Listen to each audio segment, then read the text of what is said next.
everybody. Welcome to the big show. My name is Mickey, and this is Mickey in the Middle. We are having technical difficulties right now.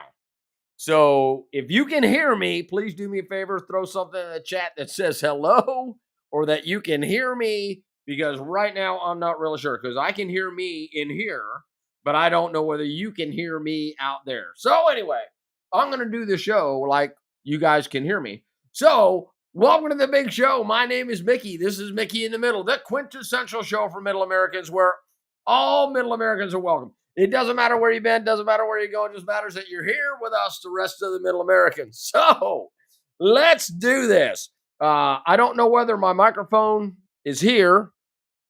Can you hear this? Or whether it's over there somewhere. I don't know. We're gonna go ahead and try to do this. So, all right. So tonight we're gonna be talking about Harvard. Harvard gets $2.2 billion, is scheduled to get $2.2 billion from the federal government in the next few years. That's a lot of money. We only have 330 million people in the United States of America, and if we're giving out a couple of $1 billion to Harvard and Columbia and Yale and all these other organizations, I'm not really sure what that means to me as a Middle American. And then we're going to talk about, are we mean? Do you feel mean to people? I don't know whether we're mean or not. So I know our government does a lot of things that are kind of sketchy, but I'm just going to let you know that I think that we can be mean when we need to be, but I don't know whether we're being too mean right now. So without further ado, let's go ahead and get into this. Let's get right into the number one thing that we always do, which is we talk about the holy smokes, my connection is not good. My connection is not good, and I apologize for that. So if it cuts off, you guys just keep going, and I guess I'll just see you next week. All right. So anyway, we're going to do this. We're going to switch over to the other screen. We're going to talk about the Constitution of the United States of America. This is a bill that guarantees our rights. We always pay homage to that every single week. World population's 8,217,000,000. Our debt clocks, we are up to 36,734,000,000,000. And this is what we're going to talk about. We're going to talk about Harvard's president rejecting Trump's demands. Here's how other university leaders have responded to the White House. So let me couch this. Hey, Susie, how you doing? Can you hear me? I hope you can hear me. Congratulations to Susie. She's the first one to make a comment on tonight's show, and I hope everybody's doing okay. All right, so I'm going to couch this. The United States government gives lots of money away to our citizens and to promote different things that we do. So one great example of that is we gave money to United States Agency for International Development, about $45 billion a year, to be spread throughout the globe to organizations known as NGOs, which are non-governmental organizations. That means that the government's not doing it. So our government gives money to these non-government organizations, and then they spend the money on things that the government may or may not know about in the name of spreading the good news and the good word of America through the world.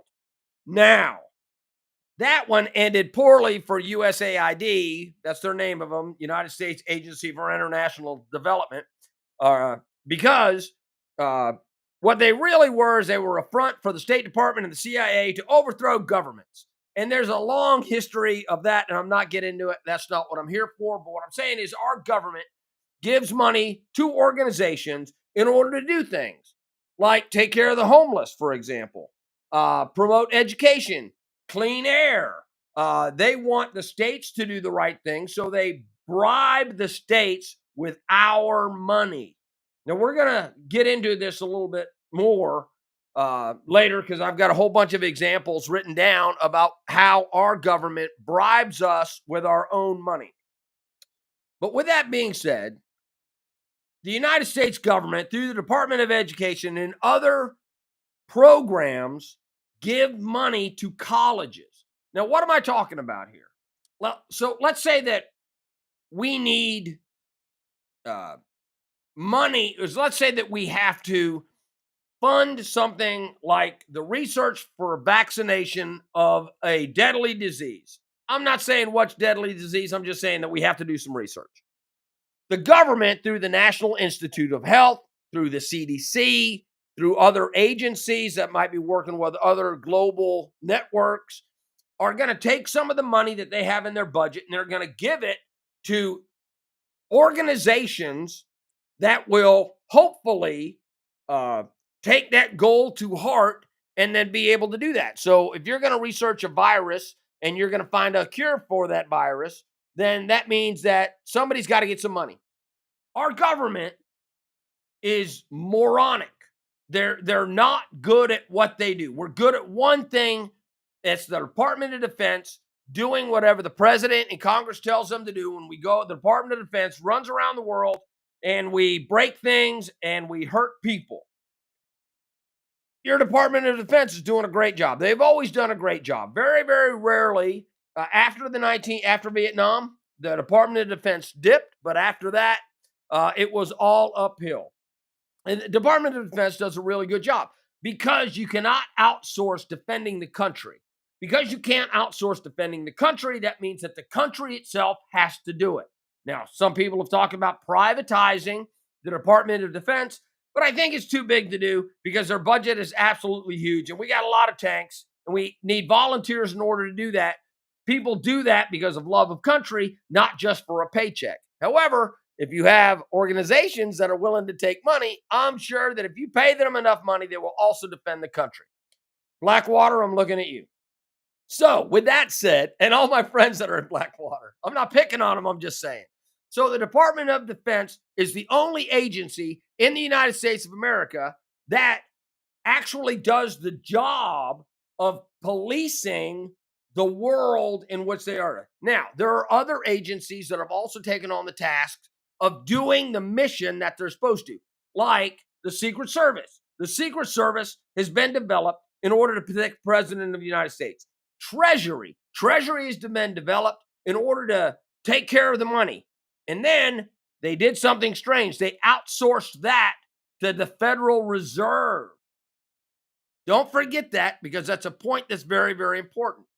But the things like the National Institute of Health, the Center for Disease Control, the Department of Education, the EPA, all of the research that they're doing, they take it and they give it to other organizations in order to do the research for them. A lot of time, the Department of Defense, the National Institute of Health, the EPA, the climate people, they take money and they give it to organizations in order to do research. And they do it in two forms. Number one, they do it in the form of grants, and the other one, they do it in the form of loans. Now, loans and grants, I'm not here to discuss loans and grants, but grants are money that's given from these organizations to another organization to accomplish some of these things. That's one of the reasons why Harvard gets $2.2 billion and is scheduled to get $2.2 billion in the upcoming year because they're doing research for mainly the United States government. So when they do that, they're not only doing research for these governments, but they're also associated with private entities. So corporations give them money. The federal government gives them money. When we give them money, it's for research. We get a whole bunch of numbers that are kicked out. But the whole deal is that we don't get any money after research, after Harvard comes up with these things.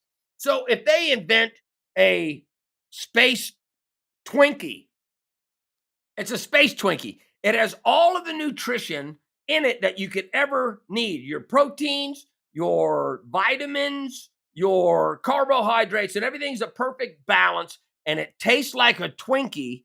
And Harvard developed that. Then Harvard gets to license that to the civilian sector.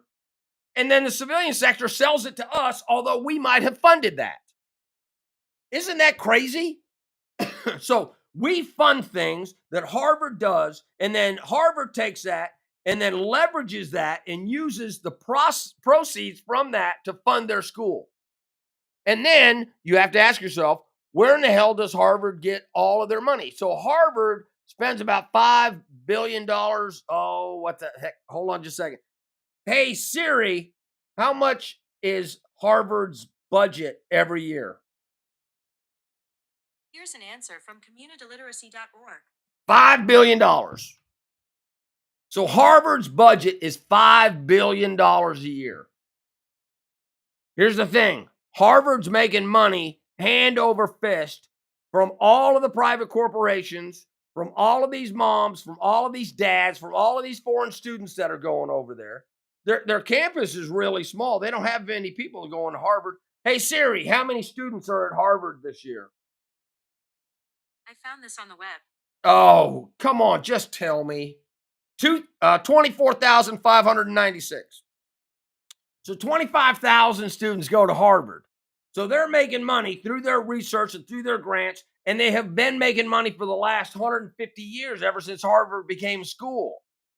So Harvard is making a lot of money through the things that they have developed over the years that goes back into Harvard. They get their money from the rich moms and dads and from their, what do you call some of the legacies? The alumni. The alumni is always constantly doing sources, right? Always raising money for them. But then they get a lot of money from your government. They get it from the National Institute of Health. They get it from the Department of Defense.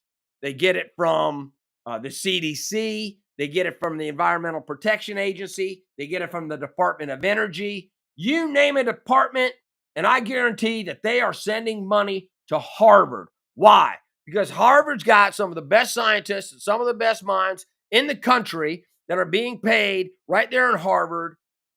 I'm not going to get into political viewpoints. What I'm saying is there's some smart people at Harvard that's been verified through the years. One of the reasons why I know why there are smart people at Harvard is they have a $53 billion endowment. What they're doing is they have been growing this for more than 100 years. And it started off kind of small. And somebody said, hey, look here, we need to fund our college. We need to fund students coming here. We need to figure out a way to run our college and grow our campus and take students and treat them the right way and be smart and do research. So they started an endowment a whole bunch of years ago. Here's the crazy thing about the endowment. Now it's $53 billion. Let's take a look at that. Oh my goodness, my computer is slow. I'm very sorry about that. Oh, so anyway, hey, while we're waiting for the screen to click over, I just want to say hi, Susie, hi, Ethan, hey, Ethan Roberts. Ethan Roberts, if you're still watching this, I made your little stand, so you got to call me back so that we can do something with the stand. And then, hi, Don Ledger, how you doing? I'm glad that you made it tonight. Oh, let me apologize for last week also. I made a post saying that I needed to go to Tulsa, Oklahoma to take care of my daughter, and I forgot to hit post. I did the entire post, and then I forgot to hit post. So I apologize for not letting everybody know. I thought it was a done deal, and then I didn't get on Facebook until it was way too late. So anyway. And then Carolyn Gregg's Ledger said, hey there, late start due to stupid yard work. Hey, I feel you right there. All right, so let's get back to Harvard. All right, here we go. Hey, there it finally popped up. So the Harvard endowment jumps to $53.2 billion after it delivers a 9.6 return in 2024. Can you believe that? They have $53 billion at Harvard. Here's where the controversy comes in. Harvard's got a mind of their own. Now, I don't mind Harvard having a mind of their own. They want to be an independent institution that works for themselves and gets all their own money, then they can do that. Matter of fact, the first story that I showed you basically says that the Harvard dude that is in charge, this is the story. Tensions are rising across America's academia. Oh, by the way, this is CNN. Tensions are rising across academia after the Trump administration froze $2 billion in multi-year grants and contracts at Harvard University after its leaders refused to make key policy changes. Now, here is what they were changing. Harvard refused to eliminate diversity, equity, and inclusion programs. They refused to ban masks at campus protests, enact merit-based hiring and admission reforms, and reduce the power of faculty and administrators. They say that they have overcommitted to activism rather than scholarship. Here's the great thing about this. The university says right here, the university will not surrender its independence or its constitutional rights, Harvard President Alan M. Garber wrote Monday in the Ivy League school near Boston. Now, I would like to address that. The reason is, over the years, the United States government has used their power after taking our taxes as a cudgel to get the states and to get different agencies to do what they want them to do. They did it during the civil rights era, where they said that civil rights was the most important thing. So we're going to send troops to Arkansas in order to get the Arkansas 9 into school, the Little Rock 9 into school. They used the force of that. They used the force of the money to change states during the civil rights in order to get them to get rid of discriminatory laws and Jim Crow. There are some other things that they do. I remember when I was in Louisiana, I was coming up and they said, we are going to hold all highway funds from Louisiana unless you change the legal age to drink alcohol to 21 years of age. So they were withholding highway funds in order to get no alcohol for people under 21 years of age.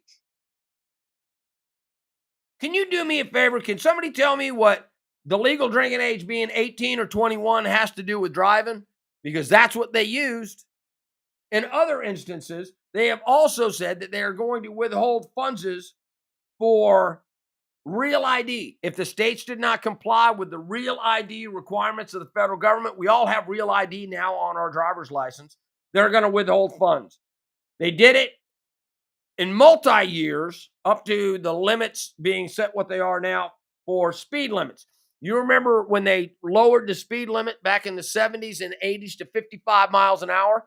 They did that across the nation by withholding funds from the highway department. The Clean Air Act. If states did not follow the Clean Air Act, they were going to withhold, I don't even know what kind of funds they were going to hold for the Clean Air Act. All I know is that the government said that if you don't comply with this, they're going to hold. Also done it in multiple instances in the department. That's because my degree's in education. My wife was a principal. My kid was in school. I got a degree in education, so I kind of study this stuff and I keep up. So let's talk about those. In 2001, No Child Left Behind.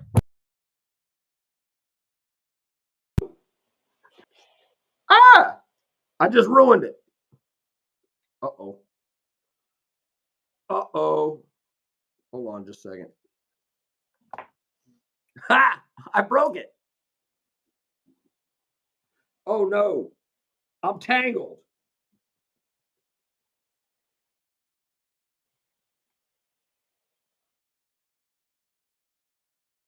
Hear me, but I'm having a disaster. So, all right, let's go do that. All right, can you connect the default microphone, Nettie? Yeah. All right, we're back. All right, so I'm going to hold this mic for the rest of the night. All right, so No Child Left Behind in 2001, Race to the Top in 2009, Individual Disability Act, that was all succeeds, and then Title IX. You remember Title IX, and this is why this is important. Title IX said that women will have their own category in sports, in colleges, and in high school, and they will be equally represented.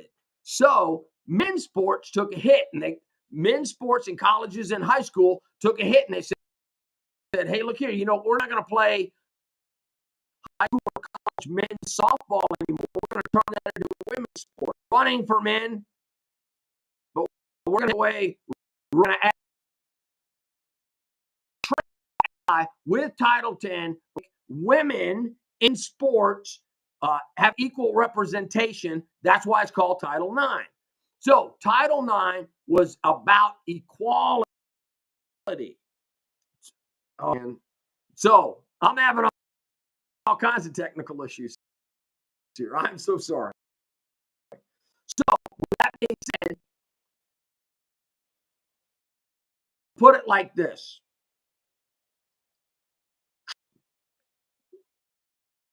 Trans people in spaces, I'm so sorry about technical issues.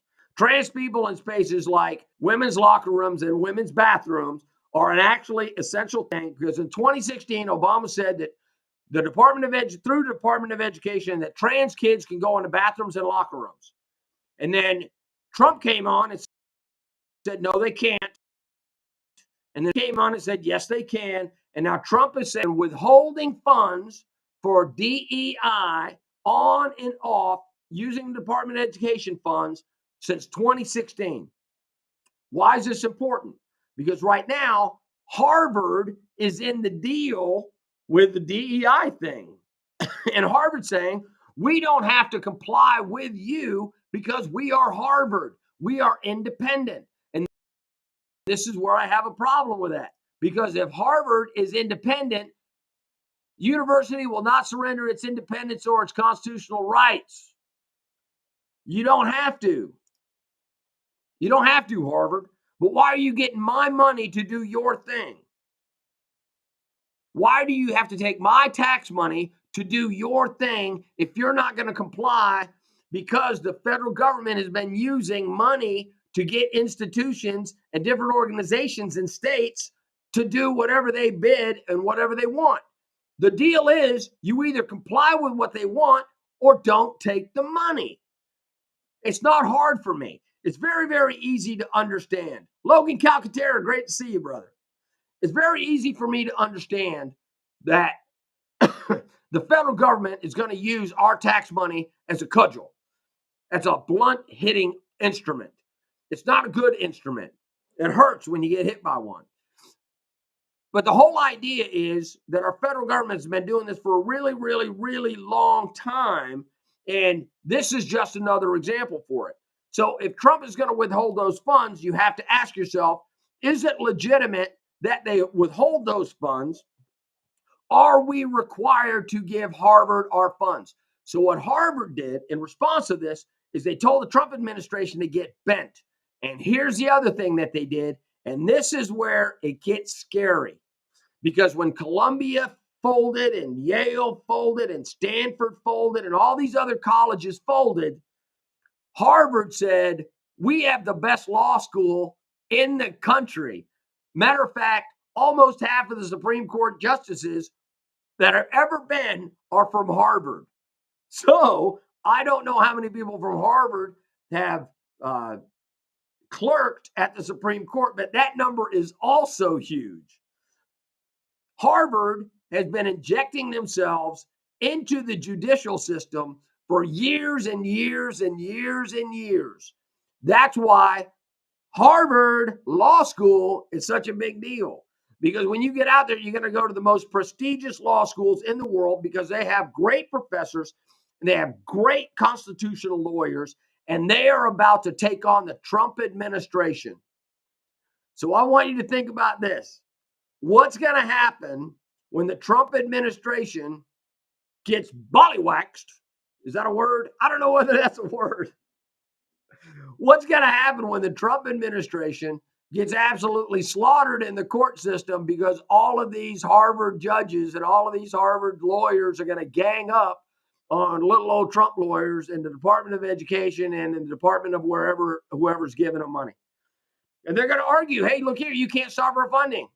You can't stop our funding over this. And then it's going to be up to the court system, and then it's going to end up at the Supreme Court. So that is what's going on with Harvard and the $2.2 billion. Harvard's not complying. Trump said he's going to withhold $2.2 billion. And the next thing you know, everybody's going to end up in court. So I am at 26 minutes. I was going to do an entire section of this about are we mean as a country?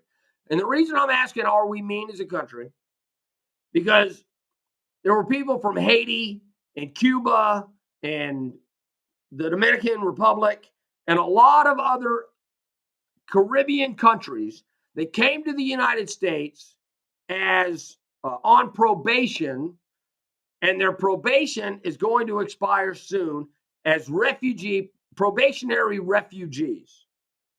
Trump pulled the rug out from underneath them. There's like between 300,000 and 400,000, and without regard to any individual person, they withheld their probation. They got rid of their probationary status and got rid of all their visas, and they said, you got to get out. You got to go back home. Without warning. Nobody saw this coming. So the reason I'm saying this is because the Trump administration did that. The second thing that they did is there's a Maryland guy who was married to an American living in Maryland, I think, who was accused of being an MS-13, and he was gotcha'd and then disappeared to El Salvadorian prison. So the question is, are we being mean when we talk about the people that are coming into our country? And the people that are coming into that are in our country right now, that have been in our country for years and years and years, particularly DACA, right? The dreamers, Obama's dreamers, should they go home? Should they have to go home? Are we just being mean?